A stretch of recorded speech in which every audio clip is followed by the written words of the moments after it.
आज का यह वीडियो ऐसे उन लोगों के लिए जिन्होंने आज तक कंप्यूटर में कोई भी किसी प्रकार का कार्य नहीं किया है, या फिर ऐसे लोगों के लिए जो कंप्यूटर को में ये जानना चाहते हैं कि कंप्यूटर को कैसे अलग अलग पार्ट्स मिल करके कंप्यूटर को असेंबल्ड किया जाता है।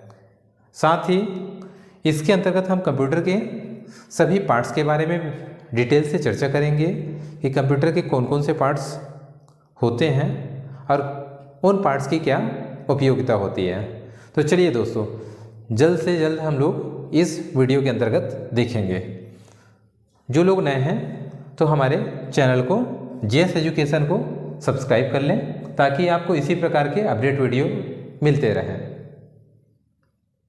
चलिए आइए तो देखते हैं हम लोग कि कंप्यूटर के कौन कौन से मुख्य भाग होते हैं जिनसे मिलकर के कंप्यूटर सिस्टम बना होता है। तो सबसे पहले हम लोग चर्चा करते हैं जो आपको दिखता है, जिसपे आपको आउटपुट प्रदर्शित होता है। तो इसे मॉनिटर कहा जाता है, जो कि एक आउटपुट डिवाइस होता है। आगे की सेशन में हम लोग चर्चा करेंगे कि कंप्यूटर में इनपुट और आउटपुट डिवाइस क्या क्या होते हैं। तो चलिए सबसे पहले हम लोग देखते हैं मॉनिटर, जो कि एक आउटपुट डिवाइस होता है। इसके बाद में आपके कंप्यूटर पे आपको जो दिखता है सीपीयू, जिसका पूरा नाम सेंट्रल प्रोसेसिंग यूनिट होता है। इसी प्रकार से आगे कीबोर्ड और माउस, इसे आपस में जब कनेक्ट कर दिया जाता है तो इसे ही कंप्यूटर सिस्टम कहते हैं। आइए अब देखते हैं कि इसे किस प्रकार से कनेक्ट किया जाता है। तो आपकी जो सबसे पहले मॉनिटर की पावर केबल होती है, उसे पावर में कनेक्ट किया जाता है। दूसरी सीपीयू के पीछे की ओर पावर केबल को पावर से कनेक्ट किया जाता है।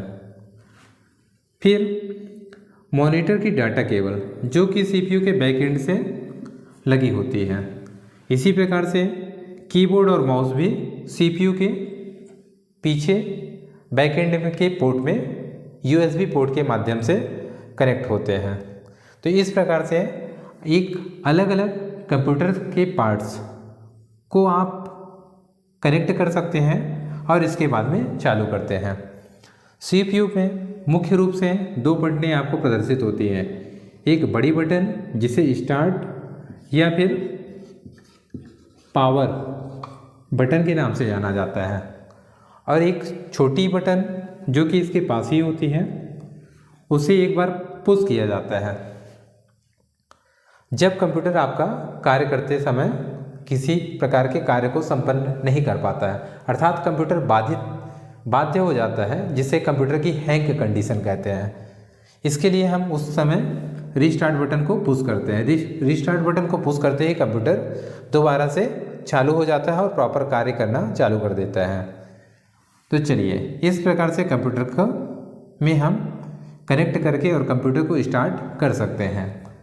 आगे के सेशन में हम देखते हैं कि कैसे कंप्यूटर के अलग अलग फिजिकल पार्ट्स को कनेक्ट किया जाता है। चलिए हम लोग देखते हैं कि कंप्यूटर के कौन कौन से पार्ट्स के माध्यम से कंप्यूटर सिस्टम बना है। तो सबसे पहले आपका ये मॉनिटर सिस्टम, जिसका कार्य होता है कंप्यूटर में आउटपुट देना, जिसके माध्यम से हम किसी प्रकार के कार्य को कर सकते हैं। तो ये हो गया आपका मॉनिटर। इसके बाद में आपका कीबोर्ड, जो कि दो प्रकार के होते हैं। एक नॉर्मल कीबोर्ड होता है और एक मल्टीमीडिया। अभी यहाँ पर आप देखेंगे एक नॉर्मल कीबोर्ड है, जिसमें 101 से लेकर के 112 बटनें तक पाई जाती हैं, जो कि अलग अलग कंपनी के ऊपर डिपेंड करता है। नॉर्मल कीबोर्ड ऐसा कीबोर्ड होता है जिसमें मल्टीमीडिया अर्थात जिसमें आपके गाने को प्ले करने, बैक करने, प्रीवियस करने से संबंधित बटनें नहीं पाई जाती हैं, उसे नॉर्मल कीबोर्ड कहते हैं। और जिसमें मल्टीमीडिया से संबंधित कार्यों को करने के लिए बटनें उपलब्ध होती हैं, उसे मल्टीमीडिया कीबोर्ड कहा जाता है। इसी प्रकार से आपका यह एक पॉइंटिंग डिवाइस जिसे मॉनिटर के नाम से जाना जाता है। इसमें 3 बटनें होती हैं, एक लेफ्ट बटन, दूसरी राइट बटन और तीसरी बीच में स्क्रॉल बार, रूलर जिसे कहा जाता है। लेफ्ट बटन का कार्य अगर हम देखते हैं तो क्लिक, डबल क्लिक। एक बार जब इस बटन को दबाते हैं तो उसे क्लिक कहा जाता है। जब 2 bar with in 2 seconds, 2 seconds के अंदर में जल्दी जल्दी आप प्रेस करते हैं तो इसे डबल क्लिक कहते हैं। इसी प्रकार से आपके माउस पे राइट साइड पे राइट क्लिक बटन होती है, जिसका कार्य कुछ विशेष कार्यों को करने के लिए किया जाता है। जैसे आप सामान्यतः कंप्यूटर में रिफ्रेश करने के लिए डेस्कटॉप में राइट क्लिक करते हैं। इसी प्रकार से बीच में एक बटन पाई जाती है जिसे स्क्रॉल बार कहते हैं। यह स्क्रॉल बार बटन के माध्यम से हम स्क्रीन पे दस्तावेज को आगे पीछे कर करके देख सकते हैं। चलिए अब आते हैं हम CPU पर। तो जैसा कि एक ये CPU आपके सामने उपस्थित है। अब हम अगर कोई पहले से CPU है और यदि अगर उसे ओपन करना चाहते हैं तो इस बात का विशेष ध्यान रखना होता है कि जब भी हम CPU को अपने फ्रंट पे सामने पे रखते हैं तो उसके बाएं साइड से ये प्लेट लगी होती है, ढक्कन लगा हुआ होता है, जिसे हम ओपन कर सकते हैं। इसे आपके समय की बचत हो इसके लिए हमने पहले से इसके स्क्रू को खोल करके रखा है ताकि आपका समय बच सके। चलिए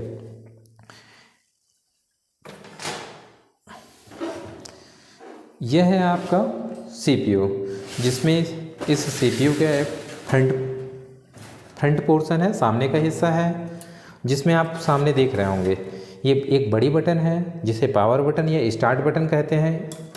जब कंप्यूटर को फर्स्ट टाइम पहली बार चालू किया जाता है तो इसी बटन का उपयोग किया जाता है। इसी प्रकार से एक छोटी सी बटन जिसे रीस्टार्ट बटन के नाम से आप जानते हैं। जब कंप्यूटर कार्य करना बंद हो जाता है और आपको कंप्यूटर दोबारा पुनः चालू करना होता है तब इस बटन को पुश किया जाता है। इसी के सामने आपके USB पे पोर्ट लगे हुए हैं, साथ में माइक और हेडफोन को कनेक्ट करने के लिए भी यहाँ पे पोर्ट दिए हुए हैं, जिसमें से आप आसानी से यहाँ कनेक्ट कर सकते हैं। अब इसके CPU के पिछले हिस्से में बैक सेक्शन पे जाते हैं। इस सेक्शन के अंतर्गत आप देखेंगे कि सबसे पहले आपको दिखेगा एक बड़ा सा पोर्ट जिसे पावर सप्लाई पोर्ट कहा जाता है। इसके बाद में यहाँ पर आपको अलग अलग प्रकार के पोर्ट्स दिखेंगे, जिसमें सबसे ऊपर आपको ये छोटे छोटे पोर्ट्स दिख रहे हैं जिसे PS2 personal system PS2 port कहा जाता है।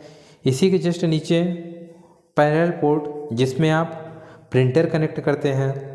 इसी प्रकार से यहाँ पर मॉनिटर कनेक्ट करने के लिए आपका सीरियल पोर्ट उपलब्ध होता है, लेकिन आज मार्केट में HDMI मॉनिटर आ रहे हैं जिसमें HDMI पोर्ट दिए जाते हैं। तो यह सीरियल पोर्ट की जगह पर अभी HDMI पोर्ट का इस्तेमाल किया जा रहा है।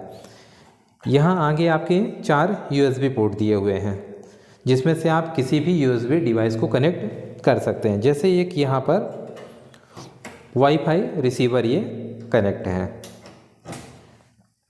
इसके साथ ही यहाँ पर आप लैन पोर्ट देख रहे हैं कि यहाँ पर एक लैन पोर्ट भी लगा हुआ है। साथ ही इसमें ऑडियो वीडियो के लिए भी पोर्ट्स लगे हुए हैं, जिसके माध्यम से आप ऑडियो वीडियो पोर्ट डिवाइस को कनेक्ट कर सकते हैं।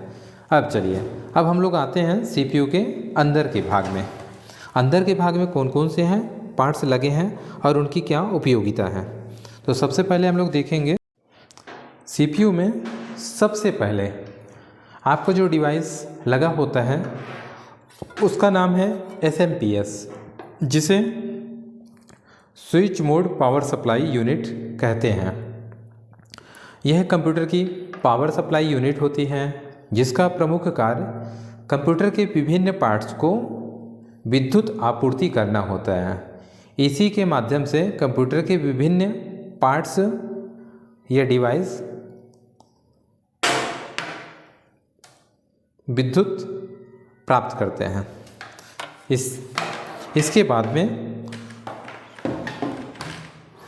सीपीयू के अंदर पे एक मेन सर्किट बोर्ड लगा होता है। इस प्रकार से ये मेन सर्किट बोर्ड ही जिसे मदरबोर्ड के नाम से जानते हैं, यह कंप्यूटर का मेन सर्किट बोर्ड होता है।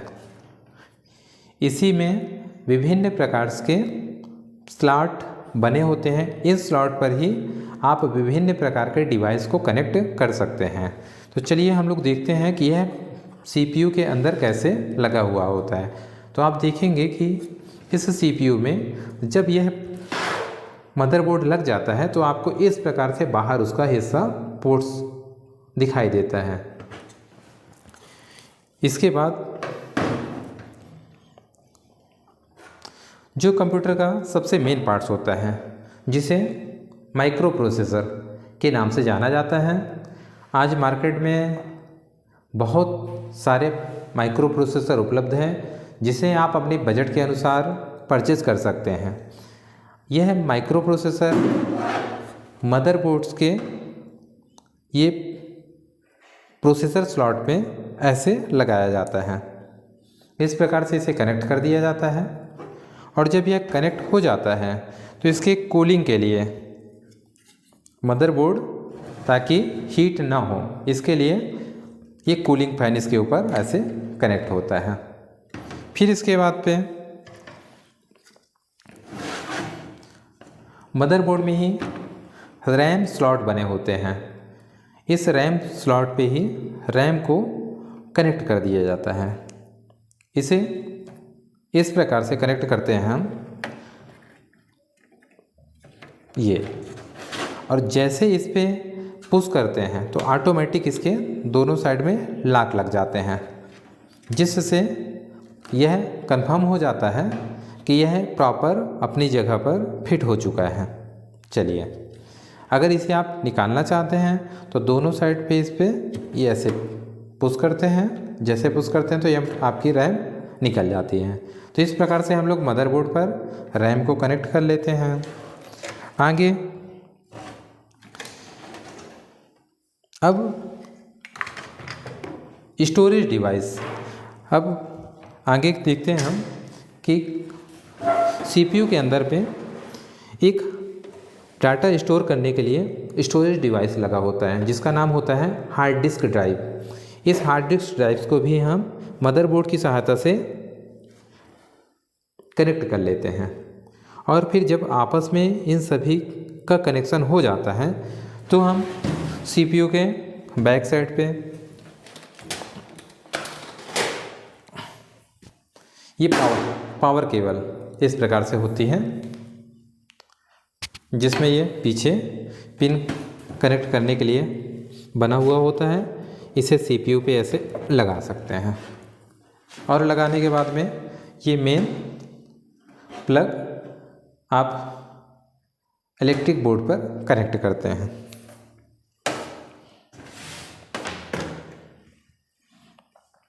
इसी प्रकार आप देखेंगे कि मॉनिटर से सीपीयू पे एक डाटा केबल लगी होती है। इस डाटा केबल को VGA केबल कहा जाता है। इस VGA केबल को हम इस प्रकार से कनेक्ट कर सकते हैं। ये मॉनिटर के पीछे बैक एंड पे इसको लगा देते हैं और इस पे बगल पे स्क्रू लगे होते हैं जिसे हम कस देते हैं। इस प्रकार से फिट हो जाता है और इसके दूसरे सिरे को हम लोग सीपीयू के पीछे, इस पे इस बात का ध्यान देना होता है, इसमें छोटे छोटे पिन होते हैं। ये पिन अगर सही डायरेक्शन में नहीं लगते हैं तो टूट जाते हैं, जिससे यह केबल ख़राब हो जाती है। तो इस बात का हमें विशेष ध्यान रखना होता है। आज के समय पर ज़्यादातर इस केबल की जगह पर HDMI केबल का उपयोग हो रहा है। HDMI केबल में यह पिन की समस्या नहीं होती है। HDMI पोर्ट USB पोर्ट के जैसा ही होता है। तो इस प्रकार से आप कंप्यूटर के सभी पार्ट्स को कनेक्ट करके एक कंप्यूटर सिस्टम को असेंबल्ड कर सकते हैं और फिर इसे अपने कार्य करने के लिए उपयोग कर सकते हैं। तो आज के इस वीडियो पे हम लोग यह देखें कि कंप्यूटर किन किन मुख्य भागों से मिलकर के बना होता है और वह पार्ट्स किस प्रकार से सीपीयू में कनेक्ट होते हैं। तो एक बार फिर से हम चर्चा करते हैं। सबसे पहला पार्ट्स आपका मॉनिटर, इसके सीपीयू, कीबोर्ड और माउस, इन्हीं से मिलकर के कंप्यूटर सिस्टम बनता है। अब सीपीयू में जो मेन पार्ट्स लगे होते हैं वह कौन कौन से होते हैं, तो चलिए देखते हैं। सबसे पहले सीपीयू में सीपीयू, चलिए अब आगे हम लोग चर्चा करेंगे कि सीपीयू के अंतर्गत कौन कौन से मुख्य पार्ट्स लगे होते हैं जिनसे मिलकर के सीपीयू बना होता है। तो सबसे पहले हम देखेंगे कि अगर सीपीयू में कोई पार्ट्स नहीं लगे हैं तब इसे हम क्या कहते हैं, तो इसे कहा जाता है कैबिनेट। सबसे पहला भाग सीपीयू का जब खाली होता है तो इसे हम टीन के डब्बे को कैबिनेट कहते हैं। इस कैबिनेट के अंदर जो सबसे पहला भाग लगा होता है, सबसे पहला पार्ट्स जिसे लगाते हैं उसे SMPS, जिसका पूरा नाम होता है स्विच मोड पावर सप्लाई। इसके बाद इस पर एक मेन सर्किट बोर्ड लगाई जाती है जिसे मदरबोर्ड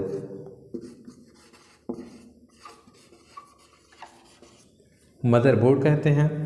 इस मदरबोर्ड पे सब आगे प्रोसेसर लगाया जाता है। प्रोसेसर के बाद इस पे रैम को कनेक्ट किया जाता है। इसके बाद इस पे सेकेंडरी स्टोरेज डिवाइस, जिसके अंतर्गत डाटा को स्टोर किया जाता है, जिसे HDD हार्ड डिस्क ड्राइव कहा जाता है। इस प्रकार से आप देखेंगे कि आपका सीपीयू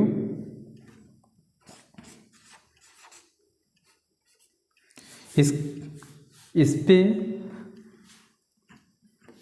आप DVD या CD ड्राइव भी पहले लगाया जाता था, जिसका उपयोग आज की USB के कार्ड ना के बराबर उपयोग हो रहा है। लेकिन अगर आप चाहते हैं तो इसमें DVD ड्राइव को भी कनेक्ट कर सकते हैं।